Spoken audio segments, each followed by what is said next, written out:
여러분, 은퇴 후 30년, 하루하루가 지옥 같다는 분들 계신가요? 65세 이상 노인 80%가 TV만 본다는 충격적인 통계. 하지만 오늘 이 영상 하나로 여러분의 삶은 완전히 바뀔 겁니다. 일본의 95세 할머니는 이 취미 하나로 우울증을 완전히 극복하고 20년 더 젊어 보인다고 화제가 됐는데요. 그 비결이 뭔지 아시겠어요? 안녕하세요. 여러분, 오늘 알려드릴 취미 생활은 돈 한 푼 들이지 않고도 건강은 물론 사회적 관계까지 한 번에 해결해 드립니다. 은퇴 후 무기력함, 외로움, 건강 걱정, 이 모든 문제를 단 하나의 방법으로 해결할 수 있다면 얼마나 좋을까요? 지금 바로 화면 오른쪽 아래에 있는 구독과 좋아요 꾹 눌러주시고 끝까지 시청하세요. 알림 설정도 잊지 마세요. 여러분의 노후 삶의 질을 완전히 바꿔줄 비밀을 지금 공개합니다. 특히 9분 30초 부분은 절대 놓치지 마세요. 제 인생을 완전히 바꿔준 방법을 공유해 드립니다. 나이가 들수록 의미 있는 취미를 갖는 것이 얼마나 중요한지 아시나요? 연구에 따르면 취미 활동은 단순한 시간 때우기가 아니라 우리 삶의 질을 크게 향상시킵니다. 첫째, 취미는 스트레스를 줄이고 정신 건강을 개선합니다. 좋아하는 활동에 몰입할 때 우리 뇌는 행복 호르몬인 엔도르핀을 분비하게 됩니다. 둘째, 새로운 기술을 배우면서 뇌를 활성화하고 인지 기능을 유지하는 데 도움이 됩니다. 이는 치매와 같은 노화 관련 질환 예방에도 효과적이죠. 셋째, 취미를 통해 비슷한 관심사를 가진 사람들과 만나 사회적 관계를 형성할 수 있습니다. 이는 외로움을 줄이고 소속감을 느끼게 해줍니다. 넷째, 성취감과 자신감을 얻을 수 있습니다. 다섯째, 일상에 활력과 의미를 부여합니다. 대부분의 50대, 60대들은 은퇴 후 이런 이야기를 자주 합니다. 노는 것도 하루 이틀이지, 하루가 한 달, 1년처럼 길게만 느껴져요. 이젠 해외여행도 별 감흥이 없어요. 30년은 더 살아야 하는데 하루하루가 지루해요. 은퇴 후 막연히 주어진 긴 자유, 시간이 역으로 족쇄처럼 느껴지시는 분들이 많다고 합니다. 65세 이상 노인 80% 이상이 취미 생활로 TV 시청을 꼽았고 대부분이 노년의 시간이 지루하다고 대답했습니다. 이처럼 은퇴 후 30년 이상의 긴 시간을 허무하게 흘려보내고 있는 것이 현실입니다. 이는 결코 여러분의 잘못이 아닙니다. 현재 우리 중장년 세대는 정말 부지런히 살아왔습니다. 막상 은퇴 후 자유가 찾아와도 놀아도 되나라는 고민을 하게 되고 잘 노는 법을 생각해 본 적이 없어 실천에도 어려움을 겪게 됩니다. 은퇴 후 처음 몇 년은 친구들도 만나고 여행도 다니며 하고 싶었던 것들을 하며 신이 납니다. 하지만 이내 막막해지는 시점이 오기 마련입니다. 먹고 살기도 힘든데 무슨 취미 생활이야 라고 생각하시는 분들도 분명 계시리라 생각합니다. 하지만 아무런 취미 생활 없이 노후 생활을 보내게 되면 자존감이 낮아지고 우울증에 걸리게 될 확률도 높아지게 됩니다. 그렇게 되면 건강이 악화되고 병원에 방문하는 시간이 많아지는 악순환을 겪게 되지요. 퇴직 후 지나치게 남아도는 시간을 보내는 것이 중장년층에겐 큰 도전일 수 있습니다. 하지만 노후에 무엇을 할 것인가에 대해 생각하지 않는다면 다가올 장대한 시간은 축복이라기보다는 고통 그 자체일 수 있습니다. 성공적으로 준비하여 노후를 심심하지 않게 보내는 선배들을 보면서 이제 우리 사회도 재미있게 노후를 보내는 것에 더 큰 관심을 가져야 한다는 것을 깨닫게 됩니다. 첫 번째로 추천해드릴 취미는 바로 탁구입니다.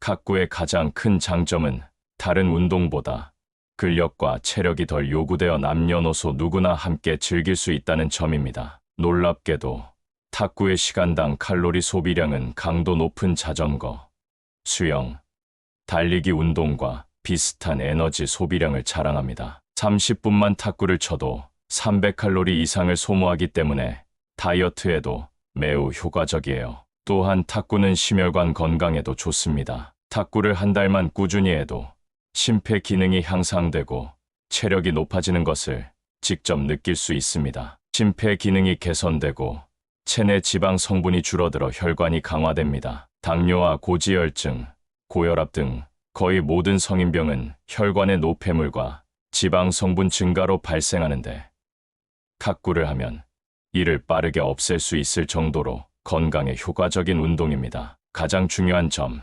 탁구는 저렴한 비용으로 즐길 수 있습니다. 동네 주민센터나 복지관에서는 무료로 탁구대를 이용할 수 있는 곳이 많고 개인 라켓도 저렴한 가격에 구입 가능합니다. 또한 공간 제약과 날씨의 영향이 적다는 것도 큰 장점입니다. 실내에서 하는 운동이기 때문에 비가 오나 눈이 오나 덥거나 추운 날씨에 상관없이 언제든 즐길 수 있죠. 집중력도 높일 수 있고 가볍게 운동하면서도 부상 위험이 적은 스포츠이기 때문에 80대까지 무리 없이 즐길 수 있는 취미입니다. 탁구를 시작하려면 어떻게 해야 할까요?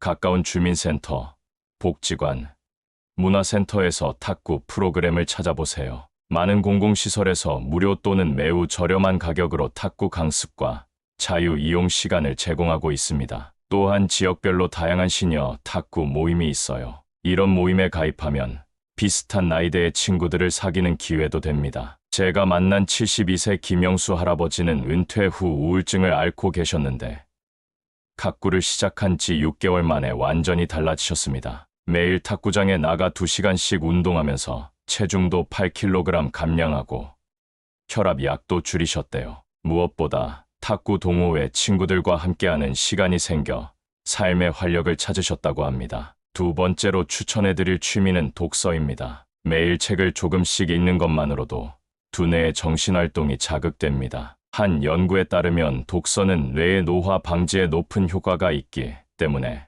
알츠하이머, 및 치매와 같은 정신장애를 늦추는데 도움이 된다고 합니다. 독서가 뇌를 자극하고 활동성을 유지하여 뇌의 힘과 능력을 유지할 수 있게 해줍니다. 요즘은 짧은 영상, 자극적인 영상 등 주변에 노출되어 있는 많은 것들이 우리의 집중력을 떨어뜨리고 게으르게 만듭니다. 하지만 독서를 하는 동안에는 집중력을 향상시킬 수 있어요. 또 노후의 독서는 무언가에 몰두할 수 있는 정신적인 공간을 제공하면서 노년의 일상적인 걱정으로부터 덜어주는 역할을 합니다. 매일 책 10페이지라도 읽는 습관을 들이시면 건강한 뇌와 정서적 안정감을 얻으실 수 있습니다. 독서의 또 다른 장점은 비용이 거의 들지 않는다는 것입니다. 지역 도서관을 활용하면 무료로 다양한 책을 빌릴 수 있고 요즘은 무료 전자책 서비스도 많이 있습니다. 독서 모임에 가입하면 같은 책을 함께 읽고 토론하는 과정에서 사회적 관계도 형성할 수 있어요. 또한 디지털 도서관 앱을 활용하면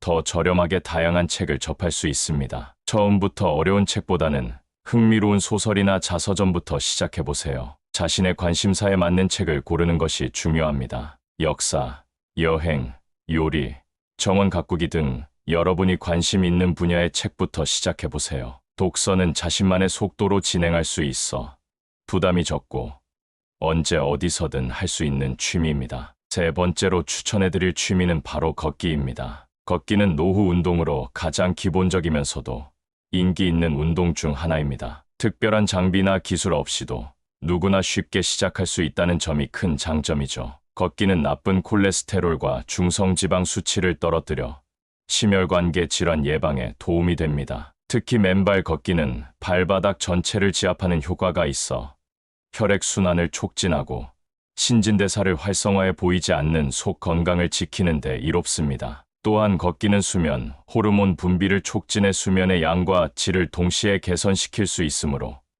평소 불면증이 있는 분들에게 매우 효과적입니다. 우울증 완화에도 큰 도움이 되는데요.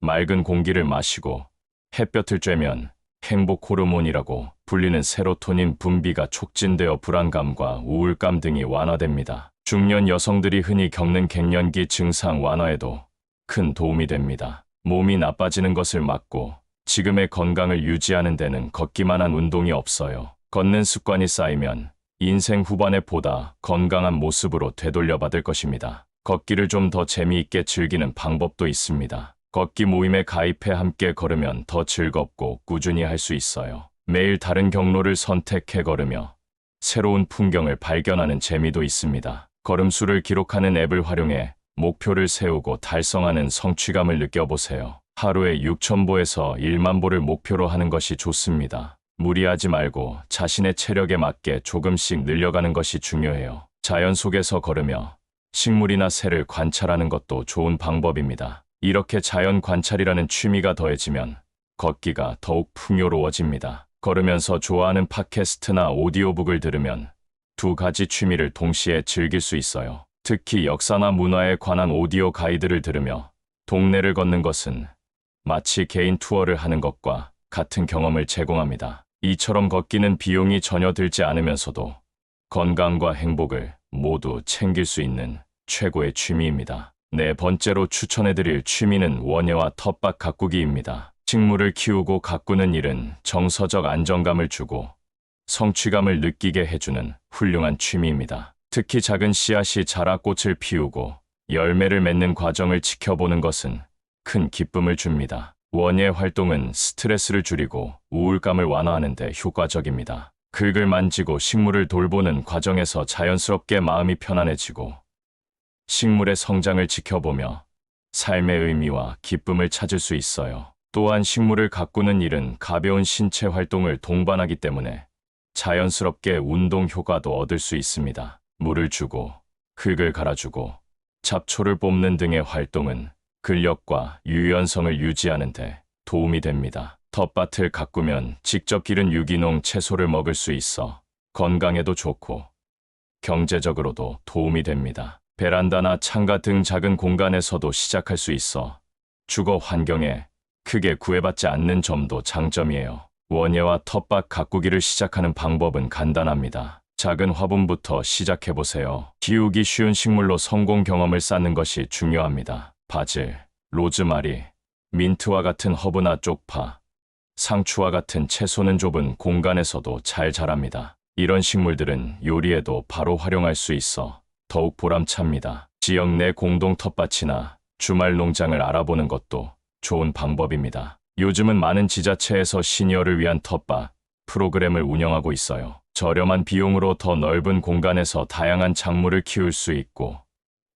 같은 취미를 가진 이웃들과 교류할 수 있는 기회도 됩니다. 같은 취미를 가진 이웃들과 정보를 나누고 씨앗이나 모종을 교환해보세요. 원예 관련 무료 강좌나 워크숍에 참여해 더 많은 지식을 쌓는 것도 좋습니다. 동네 복지관이나 문화센터에서 종종 무료 또는 저렴한 원예 교실을 운영하고 있습니다. 실제로 제가 아는 67세 박순자님은 아파트 베란다에서 상추와 고추, 토마토를 키우기 시작했는데 이제는 그 취미가 확장되어 동네 주말 농장에서 다양한 작물을 재배하고 계세요. 자신이 기른 작물을 이웃과 나누며 새로운 교류가 생기고 매일 아침 식물을 돌보는 일이 생기면서 생활에 활력이 생겼다고 합니다. 다섯 번째로 추천해드릴 취미는 자원봉사입니다. 자원봉사는 단순한 취미를 넘어 사회에 기여하고 자신의 가치를 재확인할 수 있는 의미 있는 활동입니다. 특히 은퇴 후 잃기 쉬운 사회적 소속감과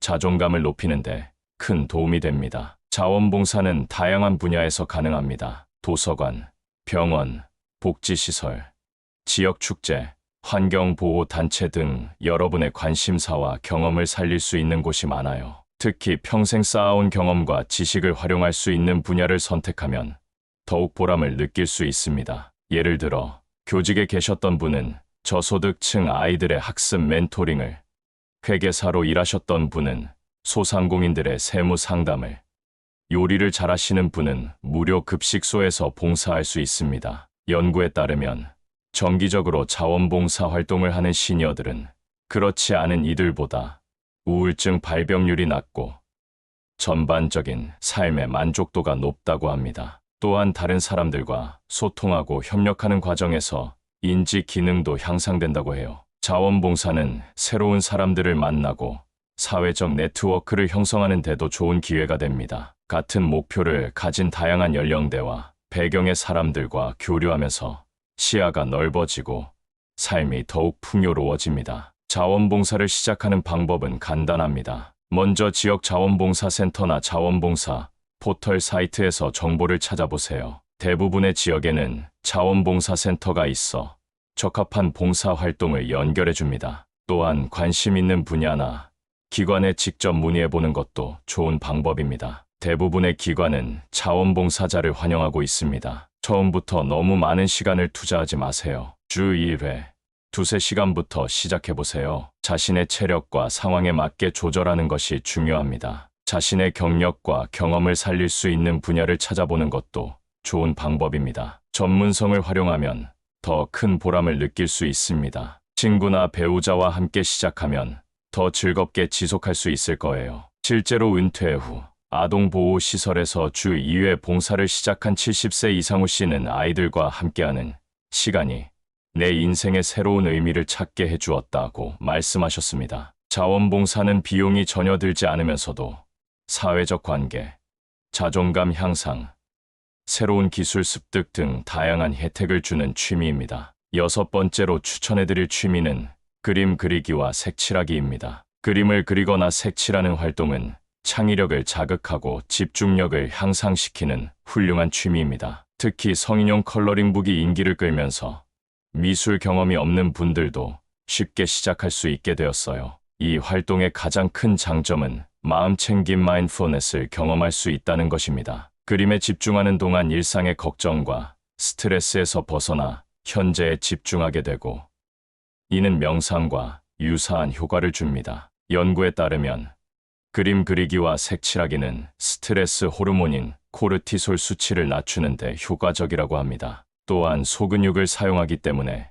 손의 유연성과 움직임을 유지하는 데도 도움이 됩니다. 무엇보다 그림 그리기와 색칠하기는 자기 표현의 수단이 되어 내면의 감정과 생각을 표현할 수 있는 창구가 됩니다. 이는 특히 노년기에 겪을 수 있는 감정적 어려움을 해소하는 데 큰 도움이 됩니다. 그림 그리기와 색칠하기를 시작하는 방법은 매우 간단합니다. 성인용 컬러링북은 서점이나 온라인에서 쉽게 구할 수 있고 가격도 저렴합니다. 색연필이나 수채화 물감 같은 기본적인 도구만 있으면 바로 시작할 수 있어요. 지역문화센터나 복지관에서는 시니어를 위한 미술 수업을 제공하는 곳도 많습니다. 기초부터 차근차근 배울 수 있는 기회가 됩니다. 온라인 영상을 통해 독학하는 것도 좋은 방법입니다. 요즘은 유튜브 등에서 초보자를 위한 다양한 그림, 그리기 튜토리얼을 쉽게 찾을 수 있습니다. 자신의 페이스에 맞게 학습할 수 있다는 장점이 있어요. 또한 같은 취미를 가진 사람들과 모임을 만들어 함께 그림을 그리고 서로의 작품을 감상하며 피드백을 주고받는 것도 좋은 방법입니다. 실제로 은퇴 후 우울감을 느끼던 65세 정미경 씨는 컬러링북으로 색칠하기를 시작했다가 지금은 수채화 작품을 그리는 수준까지 발전했습니다. 처음엔 그저 시간을 보내기 위해 시작했는데 지금은 하루에 2시간씩 그림에 몰두하며 인생의 새로운 즐거움을 찾았어요. 그림을 그리는 동안은 모든 걱정을 잊게 됩니다. 라고 말씀하십니다. 이렇게 돈 들이지 않고도 건강하고 행복한 노후를 보낼 수 있는 다양한 취미, 활동을 소개해드렸습니다. 여러분도 오늘 소개해드린 취미 중 하나라도 시작해보세요. 인생의 황금기가 더욱 빛날 것입니다. 이 정보가 도움이 되셨다면 지금 바로 화면 오른쪽 아래에 있는 구독과 좋아요 버튼을 눌러주세요. 다음 영상에서는 더 놀라운 정보로 찾아뵙겠습니다. 알림 설정도 잊지 마시고 댓글로 여러분이 즐기고 계신 취미가 있다면 꼭 공유해주세요. 함께 성장하는 커뮤니티를 만들어 봅시다. 여러분의 건강하고 행복한 노후를 진심으로 응원합니다. 감사합니다.